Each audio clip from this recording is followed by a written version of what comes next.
Hey, how about a studio tour? Alright, so here is my stock storage area and, baggies and packing material. And then we've got my little cleaning setup. I clamp the mandrels in here, and that makes it a lot easier to handle the bead and take it off. They're soaking in water right here. You see we get some beads in there. All my bent mandrels go there for my husband to fix. This is lead caming for stained glass. Obviously, we need a better place to store this, but it's super awkward. It's also flexible, so you have to store it flat. This is the stained glass painting and soldering station where my husband works on making reproductions of medieval stained glass windows. Got his tools here for the painting and for the glass work.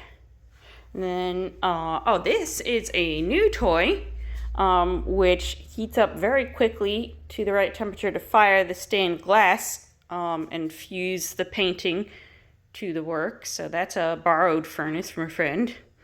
Here's my oxygen and propane tanks for my torch, which is over here on my workbench.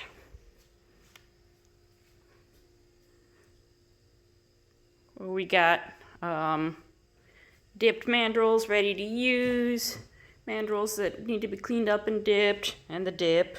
Some beads that I was still going to work on, some glass I cut for chain, my ridiculously pretty tool rest that my sister-in-law got me, my titanium glasses for flame work. This is a Hellcat torch. I have also a smaller one that is better for detail work, but I never switch them out. I just kind of carefully use the Hellcat.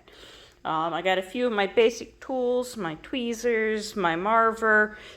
This I use a lot for shaping beads, so I just keep it on the bench.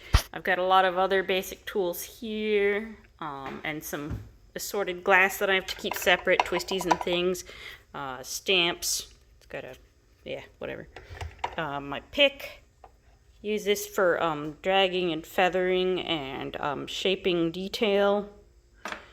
A lot of stringers. I pull them for projects and then I keep them, and every time I need a stringer I check here to see if I've got one ready to go so I don't make another. Some more tools here. This is where I store my working glass. The all-important sticker mug. Gerby glass is a friend. Corning Museum of Glass is the bomb. This is a sticker that a dear friend made me. Up here I've got my inspo board and my flag reference, because I do a lot of flags. Here is my gorgeous new glass sorter. Well, it's very obviously not new, and in practice it's not gorgeous, but it is gorgeous for the job at hand. And I know you want a close look at all those colors. So I've got my pulled cane here that I've made.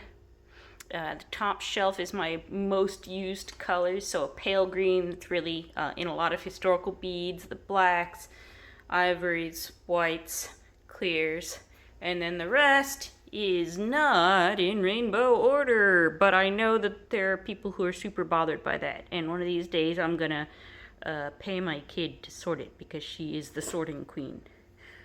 Here's my furnace, which has several settings, one for soft glass, one for working borosilicate glass. It's almost up to temperature, so I'm going to work beads in just a minute. 958, it needs to reach 997. Takes about an hour. Here's what it looks like inside. You can see I've got rests there for my rods. It's radiating heat at me right now. Here's a shelf we have for some cold work tools and some less used tools. See here my other torches that I mentioned, and more stringers that I haven't sorted out. The crock pots are for my husband's repoussé work. Here's some tubing and rod in borosilicate that I try to keep separate. There's some colored borosilicate there. There's not a lot of it. It's expensive as shit. I don't even know what's in those toolboxes. I think they're my husband's. Here's a couple of grinders to clean up the edges and shape the edges on stained glass. Here's our extremely expensive jeweler's bench that my husband decided we needed, and I don't know that we did, but we enjoy it. We actually keep meaning to do more simple metal work, so maybe we'll get more use out of it in the future. So we've got like the jeweler's pin that slots in here, and that's what you use to do a lot of sawing. So these are considered, you know, short-term disposable. You can see it's all chewed up. You drill into it, whatever. This is a soldering station here. We've got some other soldering tools up here. This is a pitch pot for my husband's repoussé. So this you warm up a little and it becomes a little movable, but it supports the metal as you work it. And then here are various shaping tools for the repoussé. Here's some beads waiting to be cleaned. There's some beads that are clean, but I don't know where to put them. My beloved and all-important Fordham tool. It's a rotary tool, just like a Dremel, but a lot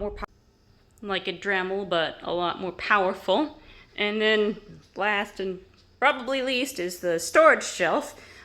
This has got a lot of resin things on it primarily, but it does also have miscellaneous like Boro tubing, Boro vac stacks that I got for a class and can't actually use on my own because I don't have a saw to cut them. Some more jewelry stuff. Down here in the teal containers is actually a ton of enamels, which I always mean to use more. Very exciting stuff. Bombay Sapphire bottle that I'm gonna smash up and make something out of one day. Great color. And yeah, that's it. It's not beautiful, but it's really functional.